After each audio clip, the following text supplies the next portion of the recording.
1. This is the farmer that sowed the corn, that kept the cock that crowed in the morn. Matthew wondered what he was doing here.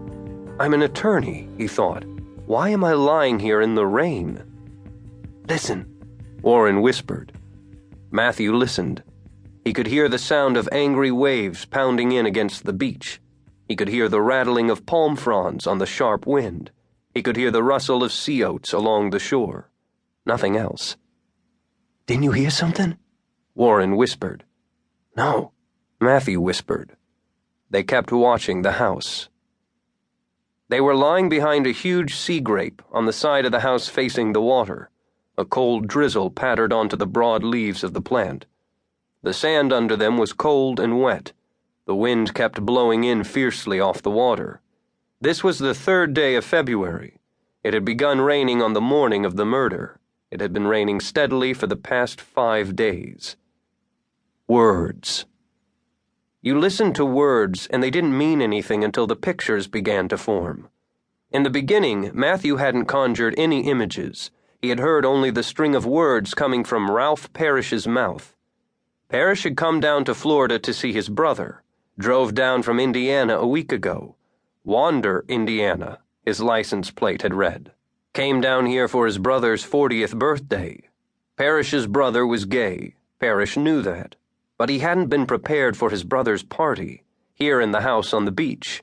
Men wearing dresses, men dancing with each other, kissing other men. Parrish had gone up to his room at 10 minutes to midnight. At a few minutes before 7 in the morning, Parrish heard his brother screaming. He ran downstairs. 52 or 3 years old, Matthew thought when he first met the man. Hair graying at the temples, a somewhat bulbous nose, a thin-lipped mouth, broad shoulders that made the denim jailhouse clothing appear far too tight. An Indiana farmer who should have felt right at home here in Colusa, where so many Midwesterners now made their homes. But he'd been arrested for killing his younger brother. Words. Jonathan, the brother, greeting his Friday night party guests. Despite the chilly weather, he is wearing pleated linen slacks and a designer silk shirt unbuttoned to the waist. Ornate gold crucifix on a thick gold chain nesting in the wiry hair on his chest. A gift from a former lover. A memento of Jonathan's Italian sojourn, as he calls it when he is in his bitch mode. Parrish uses exactly those words, his brother's bitch mode. Matthew suddenly wonders if he, too, is gay. Words. But some images are beginning to form. The crucifix is a little bauble from a Chicago dentist fresh out of the closet and summering in Venice. Bruce something, would you believe it?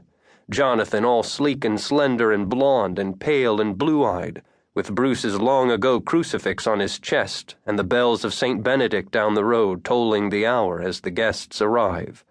Bong, bong, bong, and so on, 7 o'clock sharp. In Colusa, Florida, everyone always shows up on time.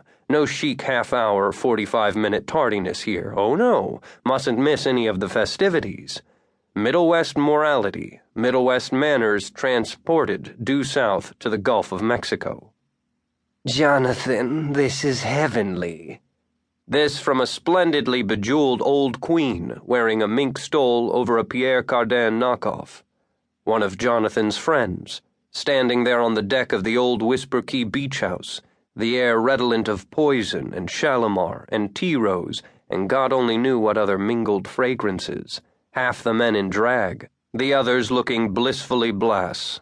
All of them oohing and awing as the sun sets over the Gulf. The last sunset anyone will see for the next 5 days because it will begin raining at 4:45 in the morning. Jonathan says, "My brother's a gentleman farmer, you know." A biker look-alike in black leather, the only rough trade in evidence, says, "And do gentlemen farmers plow deep?"